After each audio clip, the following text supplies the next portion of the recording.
फिल्मी दुनिया में ऐसे कई अभिनेता होते हैं जो खुद से ज्यादा अपने किरदारों की छाप आपके भीतर छोड़कर चले जाते हैं। ऐसे ही एक अभिनेता हैं सतीश कौशिक, एक मस्त जिंदा दिल आदमी जिन्होंने कल दिन में ही दिल्ली में जमकर होली खेली और आप देखिए रात को बड़ी ही जल्दबाजी में इस दुनिया से विदाई लेकर वो चले गए। उन्हें दिल का दौरा पड़ गया था। उम्र थी 66 साल। आज मुंबई में उनका अंतिम संस्कार किया गया। ये तस्वीरें आप वहीं देख रहे हैं। इस मौके पर फिल्मी दुनिया की कई हस्तियां उन्हें आखिरी विदाई देने के लिए वहां मौजूद थीं। सतीश कौशिक ने अपनी उम्र का 2/3 हिस्सा मुंबई की फिल्मी दुनिया में बिताया। वहीं संघर्ष किया, वहीं कामयाबी हासिल की, वहीं परिवार बनाया, दोस्त बनाए। इस पूरे दौर में उन्होंने एक से एक फिल्मों में काम किया है।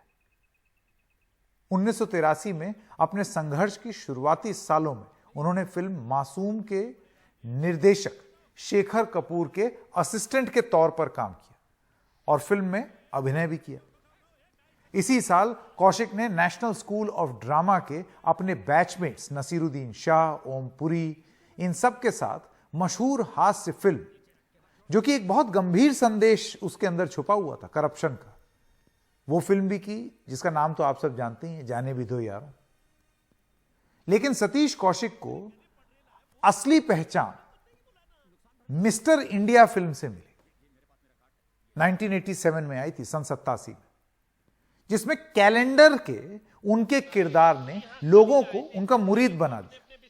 कैलेंडर बच्चों को, बहुत सारे बच्चे एक घर में, कैलेंडर जो है वो बच्चों को खाना खिला रहा है, बच्चे शैतानी कर रहे हैं तो उनको रिझा भी रहा है। फिर एक परेशानी भी दिखाई देती है उसमें, किस तरीके से घर में खाना नहीं है तो इन बच्चों में जो सबसे बड़ा है, होनहार है, उससे बात करते हुए एक बहुत ही गंभीर कैरेक्टर, लेकिन उन्होंने अपने अंदाज में, मुझे नहीं लगता और कोई इतना अच्छा अभिनय कर सकता था इस कैरेक्टर। इसके अलावा बहुत भी और सारी फिल्में थीं, जैसे कि रूप की रानी, चोरों का राजा। निर्देशक के तौर पर उनकी पहली फिल्म रही। 1999 में उनके निर्देशन में एक और फिल्म बनी, हम आपके दिल में रहते हैं, वो सुपर हिट हुई। निर्देशक के तौर पर उन्हें मिली कामयाबी, बहुत ज़्यादा कामयाबी भी मिली, लेकिन कुछ हद तक नहीं भी मिली। कुछ फिल्में उनकी ठीक काम भी नहीं की।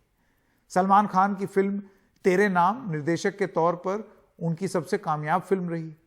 वहीं अभिनेता के तौर पर उन्हें लगातार कामयाबी मिलती रही और वो जो रोल प्ले करते थे, हीरो नहीं होते थे इन फिल्मों में, लेकिन जो रोल प्ले करते थे उस रोल के बारे में बहुत चर्चा होती थी। जमाई राजा के बांके बिहारी, साजन चले ससुराल के मुत्थु स्वामी, राम लखन का काशी राम, दीवाना मस्ताना का पप्पू पेजर, हसीना मान जाएगी की कुंज बिहारी और आंटी नंबर 1 का मिस्टर परेशान। उनके ऐसे ही किरदार जिन्होंने सतीश कौशिक को दर्शकों के दिल में अमर कर दिया है। ये नाम आप ले लीजिए, लोग तुरंत जानते हैं। कैलेंडर से शुरू हुआ और वो लगातार सिलसिला चल रहा था। इसके अलावा वो कुछ प्रोग्राम वगैरह भी करते थे। आपको याद है 90 का दशक दौर, डीडी मेट्रो एक चैनल हुआ करता था, उसमें टॉप 10 कार्यक्रम होस्ट करते थे वो पंकज कपूर के साथ। निर्देशक के तौर पर सतीश कौशिक की आखिरी फिल्म कागज रही, जिसमें पंकज त्रिपाठी ने अभिनय किया। अपने काम को लेकर उनमें गजब दीवानापन था। उम्र बढ़ने के साथ वो कहते थे कि मैं अब पहले से भी ज्यादा व्यस्त हो गया हूं और मेरे पास काफी काम पड़ा है। लेकिन इस पूरे काम को बीच में ही छोड़कर वो अचानक चले गए। मैं स्वागत करना चाहता हूं उनके एक साथी का। ये जो फिल्म जिसकी हम बात कर रहे थे, जाने भी दो यारों, इसमें कमिश्नर डिमेल्लो का रोल प्ले करने वाले सतीश शाह अब हमारे साथ जुड़ गए हैं। सतीश जी, आपने सतीश कौशिक जी के साथ लंबे समय तक काफी काम किया है, आप उन्हें कैसे याद करेंगे? देखिए, बात यह है कि मेरी और उसकी मुलाकात जाने भी दो यारो जब फिल्म बन रही थी उसके दौरान हुई। उससे पहले मैं उसको नहीं जानता था, क्योंकि मैं फिल्म इंस्टीट्यूट से था, वो एनएसडी से था, तो हमारा कहीं मेल नहीं हुआ था। हालांकि एनएसडी वाले के बाद में एक सिलेबस में चेंज आया था, जिसकी वजह से लास्ट 3 महीने उन लोग फिल्म इंस्टीट्यूट आते थे फिल्म एक्टिंग का कोर्स करने, और तब तक मैं पास आउट हो चुका था, क्योंकि मैं काफ़ी सीनियर था सतीश कौशिक से। तो जैसे मैंने कहा कि हम पहली बार मिले जाने भी दो यारों के सेट्स पे, और हमारी दोस्ती हुई, और जो कुछ हुआ है वो पूरी दुनिया जानती है, जो जो हमने किया उसमें। और वहां से फिर हम ऑफ कोर्स मिलते रहे, कुछ फिल्में भी साथ में की। मजेदार आदमी था, किसी की मेहनती था, मजेदार था। उसने दिल्ली से आया था, मिडिल क्लास फैमिली से, उसने यहाँ आके अपना नाम बनाया, अच्छा घर खरीदा, अपना संसार बसाया, और अंतिम क्षणों तक वो इस कश्मकश में रहा, मेहनत करता रहा। ये जिसे कहते हैं ना कि बहुत ही खंती इंसान था, जल्दी हार मानने वालों में से नहीं था। और बहुत झटका लगा मुझे आज ये सुबह सुबह मुझे जब ये न्यूज़ मिली। एक तो हैरत और दुख की बात ये है कि धीरे धीरे करके हमारी जो ओरिजिनल टीम थी जाने भी दो यारों की, अभी सतीश कौशिक को मिला के अब उसमें से 5 लोग कम हो गए। सबसे पहले भक्ति बर्वेजी गई, उसके बाद रवि बासवानी गया, उसके बाद ओम पुरी जी का देहांत हो गया, ओम पुरी जी, फिर कुंदन शाह गए, और आज सुबह सुबह न्यूज मिली कि सतीश कौशिक भी नहीं रहे हमारे बीच। तो ये एक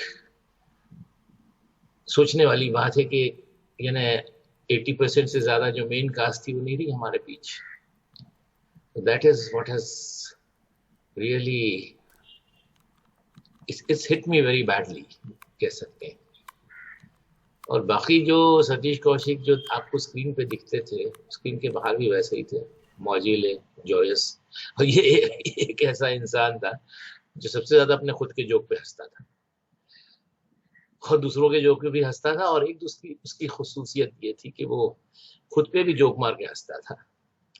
एक बहुत बड़ी बात होती है एक आर्टिस्ट के लिए, ईगो जैसी कोई चीज थी नहीं। मैंने तो उसके डायरेक्शन में एक्टिंग भी की है, उसने एक फिल्म बनाई, हालांकि वो फिल्म चली नहीं, मिलेंगे मिलेंगे। स्टार कास्ट अच्छी थी मगर किसी कारणवश वो डिले हो गई। तो खैर उसकी वो फिल्म का अपना एक नसीब था। मगर हमने कई फिल्में साथ में की, डेविड धवन वाली फिल्म में की, कई बार साथ में सीन्स भी किए साथ में, मजा आता था उसके साथ। I am going to miss him terribly. बिल्कुल सही कह रहे हैं आप। हैप्पी एक्टर, हैप्पी डायरेक्टर, जितने लोग काम कर चुके हैं सब उनके बारे में यही कहते हैं। पर सतीश शाह जी, कोई ऐसा किस्सा आपको याद हो या आप कभी उसको भूल ना पाए हों, आपकी और सतीश कौशिक जी की मेमोरी का? किस्से तो बहुत हुए मगर इतने साल बीत गए कि आपको याद नहीं आता है। मेरी भी तो उम्र हो गई है ना। एक बड़ा अजीब किस्सा था, मगर दोनों इस दुनिया में नहीं रहे। कुंदन शाह बहुत ही एडमेंट किस्म का इंसान था और सतीश कौशिक, क्योंकि उसका स्क्रिप्ट में भी दखल था जाने भी दो यारों में, और डायलॉग्स भी उसने लिखे थे। काफी डायलॉग्स, ज्यादातर डायलॉग्स उसी ने बोले थे क्योंकि उसने लिखे थे। तो एक बार हम लोग जब शूटिंग कर रहे थे तो सडनली सतीश कौशिक कुछ सूझा और वो कुंदन शाह के पास गया और कहा कि कुंदन, मैं समझता हूँ ये सीन में अगर ये ऐसे किया जाए तो कुंदन ने किसको लगाओ, नहीं हो सकता। तो सतीश कौशिक बड़ा हर्ट हो गया। अरे यार, तूने मेरी बात भी नहीं सुनी और यार सुनने से पहले ही ना कह दिया इतना जोर से, यार बात तो सुन लेता मेरी। तो मैं पास में खड़ा था, मैंने हंस दिया। तो कुंदन को भी जरा बुरा लगा। उसने कहा अच्छा अच्छा अच्छा बोल, तू क्या बोलना चाहता है? उसने कहा कुंदन, मैं ये चाहता हूँ कि ये तू कैमरा यहाँ रख के ऐसे ऐसा ले तो कैसा रहेगा। फिर से कुंदन ने उसी स्टाइल में नो कहा और हम लोग हंसते हंसते सब नीचे गिर गए। और सतीश कौशिक काफी खिसियाना पड़ा, लेकिन बाद में जैसे कि उसका नेचर था वो खुद भी हंसने लग गया। तो ऐसे कई छोटे मोटे एक्सीडेंट्स होते हैं मगर याद नहीं आ रहे हैं। मगर बहुत मजे का आदमी था। I am really going to miss him, इतना आपसे कहूँगा। हम सब मिस करेंगे। हम तो यही सोचते हैं, देखिए हम तो पर्दे पर हमने उनको देखा, उनका अभिनय देखा, उनका निर्देशन देखा, लेकिन जिन लोगों ने काम किया है, आप लोग सतीश शाह जी और आपकी तरह वो तमाम फिल्म इंडस्ट्री के लोग जिन्होंने उनके साथ काम किया है, आज उनको कितना खराब लग रहा हो। और सोचिए वो लोग जिन्होंने अभी कल होली बनाई उनके साथ, वो लोग क्या सोच रहे होंगे कि आज पूरा जश्न और सुबह उठ के जिस आदमी के साथ जश्न मनाया है वो आदमी नहीं।